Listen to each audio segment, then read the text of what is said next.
At sa amin, nakapag-harvest na kami. Kakatanim lang. Oh, hindi, buti na lang yung... Not it,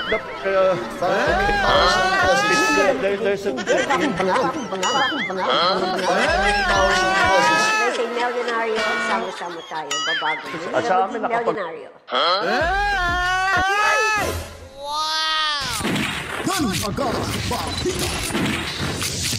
Alright, magandang buhay. Welcome back mga kabaitan. Tayo nagbabalik na naman ho dito sa ating munting bahay. Kamusta ho ang lahat? At ngayon po naman ay may ipapakita na naman ho tayong panibagong impormasyon kung saan ang lahat ay mawiwindang dahil nga po sa pagmamayabang nitong si Bonget na 12. 12! Tumatalon-talon pa. Akala mo natatay mga kabalitan eh. 12! Sana ba yung 12 ni Bonget mga kabalitan? Sabi ko sa inyo bilog yung mundo. Yung karma ay talagang yung sa Bisaya pa. Yung gaba, hindi o dili magsaba mga kabalitaan. Ay, ano ngayon? Anyways, pag-uusapan natin yan. Pero bago ang lahat, huwag kalimutan mag-subscribe. Pinutin ang notification bell mga kabaitaan. And of course, tuloy lang sa panonood.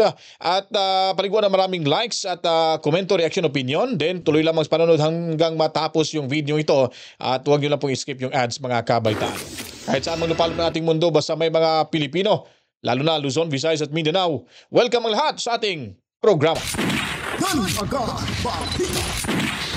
So, hindi na ho tayo magpaligoy-ligoy pa mga kabitaan. Bago pa po ang lahat, ipapakita muna natin itong lumalabas ngayon. Sa Singapore ho ito nangyari mga kabalitan, pag kayo po ay, parang nakaboto na yata sila. Nagsumbong ho dito, itong OFW. So, matapos niya pong binoto yung Duterte mga kabalitaan, ayun nga, ito yung lumabas. Ewan ko kung ito ba yung resibo nila. Parang di ko maintindihan kung ano mga nakasulat ho dyan. Although may mga pangalan ho. So nakalagay dyan Singapore. Kung makikita nyo po sa screen yung mga kabaitan. Anyway, kung hindi, i-discuss na lang ho natin dito mga kabaitan. So ito nga nangyari.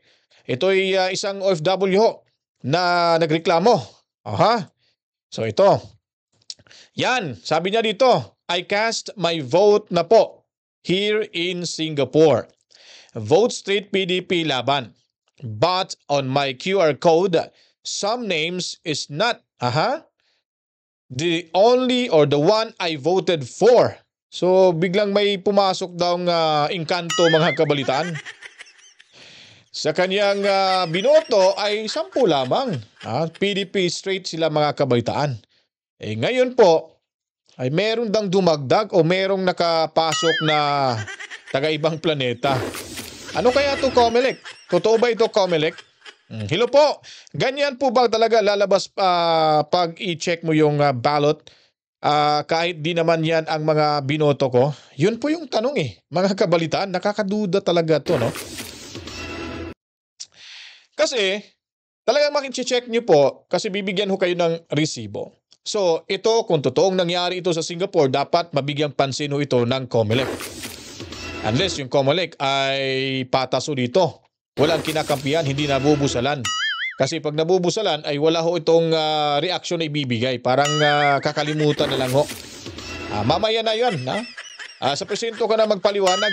Parang ganun mga kabalitaan So dapat Comelec kami po ay nagtatanong lamang. Pakitingin nyo po. Bigyan pansin nyo po yung reklamo ng mga kababayan natin dyan sa overseas Filipino workers dyan sa Singapore. Hindi lang sigurado ko hindi lang isa itong nagkaroon ng problemang ganito. Malamang marami pa. Kaso siya lang pang muna ang nagbigay ng info through social media mga kabalitaan. Ito po ay nakakabahala ho. Baka mangyari na naman ito sa ibang bansa ng mga OFW natin. Ay talagang meron ho talagang dayaan pag hindi ito marisolba agad-agad. No? So, Comelec, hindi ho tayo nagsasabi na ginagawa nyo to dahil kayo ay may kinampihan. Ang sa atin lamang ho ay nakisuyo na silipin nyo muna kung anong problema dyan sa Singapore bago ho ituloy yung halalan ng ibang bansa. Kasi nakakatakot ho. Nakakatakot. Alam nyo naman ho talaga na malakas yung mga Duterte. Yung PDP laban. Pag may nakalusot ho at natalo itong 10 PDP laban na senatorial candidates, ay sigurado na wala na ho tayong ibang sisisihin yung Comelec na ho mga kabalitaan. Yun lang pong information ating ilalahad ngayon patungkol ho ditong pagboto ho ng mga ilang OFW natin dyan mismo sa Singapore. So kayo dyan nakikinig, hindi lang sa Malaysia, Hong Kong, Taiwan, Japan, kailangan busisihin nyo po ng gusto. Ha? Yung nangyari ho ngayon, ito ay lesson learned na ho natin. At kailangan ho, nakatutok ho kayo sa inyong isusulat na mga kandidato, maaari hong picturean nyo po at ihambing nyo po sa resibong inyong matatanggap kung tama po ho ba, para mas magkakaroon ho tayo ng sapat na ebidensya na hindi ho manakaw ang inyong mga boto kabalitaan. So dito naman ho, ito ay nakakagulat na balita. Ito. Ayun no, nakakagulat na balita mga kabalitaan. At parang naging 12 na yata yung ating yung ating PDP senatorial candidates mga kabalitaan. Si Bungit, tinalikuran na ho ng mga tapat at may prinsipyong politiko sa ating bansa. O baka susunod na mga araw, magsilayasan na yung iba dyan mga kabalitaan. Dito ho, papanoorin ho natin at nakakatuwa ho dahil di ba nung una nating pinakauna pa nating vlog patungkol ho nitong kay Amy Marcos at ako'y nakiusap na kung maaari, siguro pagbigyan natin ng pagkakataon o tsansa na isama natin na maging 11. Kasi nakikita naman natin yung sinseridad nito na talagang ito ay may malasakit sa mga Duterte. Ang problema lang ho dito kasi marami ho mga subscribers natin na talagang ayaw ho nila kay Amy Marcos. So sabi ko nga sa inyo na nasa inyo na ho nakasalalay sa inyong mga bullpen at kamay kung iboboto nyo ba. Ayun lamang po ay parang nakiusap lang tayo. Kung maaari, kung hindi, wala akong problema ho yan kasi karapatan. Pero ngayon po, medyo parang masabi na natin na PDP laban na to, no? Si Amy Marcos mga kabaitan dahil inendorso ng kanilang presidente ng PDP laban itong si Senator Robin Hood Padilla mga kabalitaan. Ito yung naging commercial niya. Ito yung political advertisement niya mga kabalitaan na kung saan ay talagang makikita ho natin yung plataforma di gobyerno. Lalo na ho, ang mensahe sa advertisement na ito ni Amy Marcos ay nakatuon ho ito sa development program sa buong Mindanao mga kabalitaan. Development program sa buong Mindanao. Kaya panoorin niyo po at intindihin kung anong mensahe na makikita niyo dito sa political advertisement to ni Senadora Amy Marcos na inendorso pa mismo ng presidente ng PDP laban at the same time yung ating senador na si Binoy o Robin Hood Padilla mga kabalitaan. Manang tapatin mo ako. Pinoy, lagi akong tapat sa iyo. Ano ang ibig mong sabihin sa Mindanao? Ang pangalan ko, ang may ibig sabihin sa Mindanao. Pangalan? Amy. I? Infrastruktura. M? Modernisasyon. E? Elektrisidad. E? Ekonomiya. Tapatan. Tapatan. Tapat na kaibigan. Tapat sa bayan. Iboto si Senator Amy. 39 sa balota. Senator Amy Marcos. Ano masasabi nyo dyan mga kabalitaan? Nakakawindang ho itong balitang to. Ano na Bungit? Saan ba yung patalon-talon mong 12? 12! Ngayon, naging 10 na lang kayo. 11 pa kasi di pa napakita yung isa mga kabalitaan. Natuwa lang ho talaga ako at alam ko po sa mga subscribers ho natin, alam ko po hindi ho kayo boboto kay Amy Marcos. Ang importante ho sa akin, ang mahalaga sa akin, iboto lang ho natin straight yung Duterte. At kung iboboto, idadagdag nyo sa listahan ng senatorial candidates ng PDP, si Amy Marcos, nasa sa inyo na po ho yan mga kabitan. Kasi para sa akin ho, pag-iisipan ko pa, pero may nakitaan kasi ako kay Amy Marcos na talagang tapat ho siya.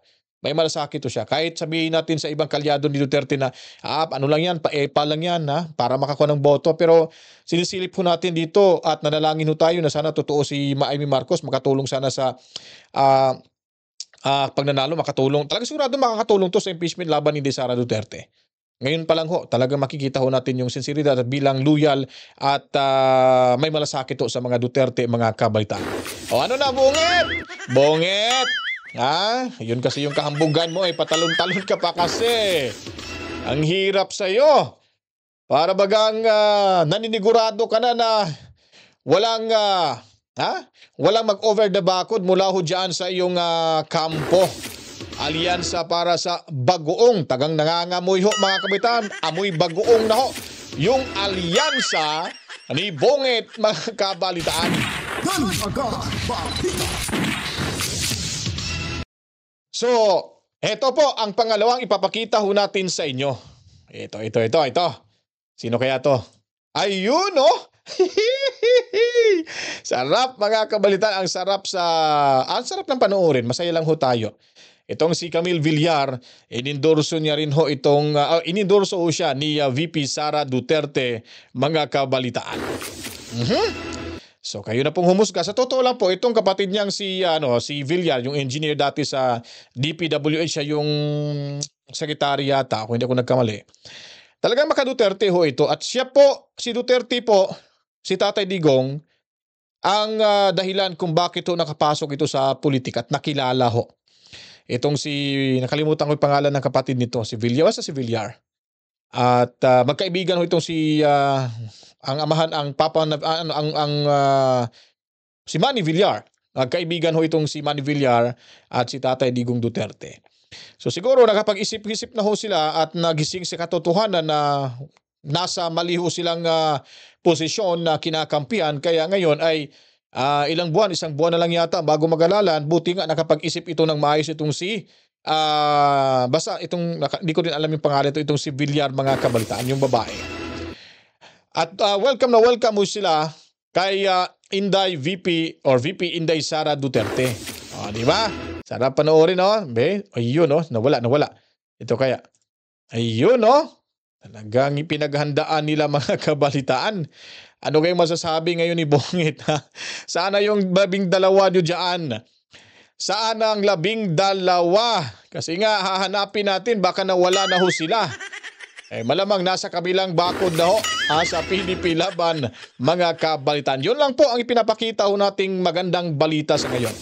Ewan ko lang, depende ho sa mga nanonood kung nagugustuhan nila itong dalawang tumatakbong senador, itong baguhan at itong si incumbent senador na si Senador Amy Marcos, mga kabalitaan, na ngayon ay parang nasa hanay na ho ng PDP laban. Pero hindi pa naman siguro official na diniklara na sila ay PDP laban. Pero maintindihan na ho natin na doon na ho sila papunta, mga kabalitaan. Kaya, congratulations ho na tayo ay 12 na. Wala pang announcement, 12 pero ina-assume ko lang na 12 na ho tayo. Papaniwalaan ho natin si VP Sara Duterte. Kung sino yung kanyang susuportahan para sa senador, ito parang sinuportahan niya na si Villar, palakpakan ho natin. Presko pa to si Ma'am Villar sa hanay sa politika ho, lalo na sa yung ayun ko lang kung anong posisyon niya kaya dati sa lokal, no?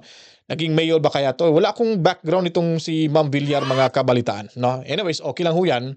At ito namang si Ma'am Amy Marcos, mas lalong titibay pag si Inday Sara na rin ang magsabi na ito ang pang-12 ho natin, mga kabalitaan. Ang sarap siguro, no? Pero sinasabi ko po, nasa inyo na po yan kung kayo ibuboto po ni Senadora Amy Marcos. Kaya nasa inyo po nakasalalang desisyon. Ang importante na po sa atin dito, tayo mga DDS supporter ay sisiguraduhin natin makapasok yung 10. Mapasok yung 10 sa Senado para diretso na ho tayo, mga kabalitaan. Wala na hong paligoy-ligoy, mga kabalitaan.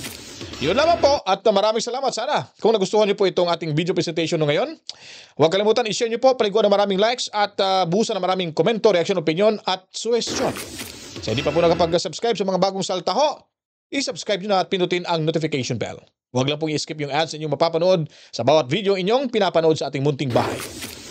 At panadaling tumutok dito lamang sa inyong programa sa ating munting bahay, Danagan Balita Reaction Video News Update. At kaway-kaway muna tayo kay Mami Rose at Daddy Berting dyan sa Lapu-Lapu, Cebu. At gayon din kay Toby, no? Toby's family dyan, mga kabalitan. Matsalam, Luzon, Visayas at Mindanao. Lahat ng mga Pilipino sa malupalap na ating mundo. Lalo na ho sa ating mga kapatid na mga Muslim. Assalamualaikum sa inyong lahat. Masalam. And of course, ating sinasaluhang bagong bayani ng ating bansa, overseas Filipino workers. Maraming salamat to sa inyong lahat. To God be the glory, Mama. Chip. Mwah! Peace out!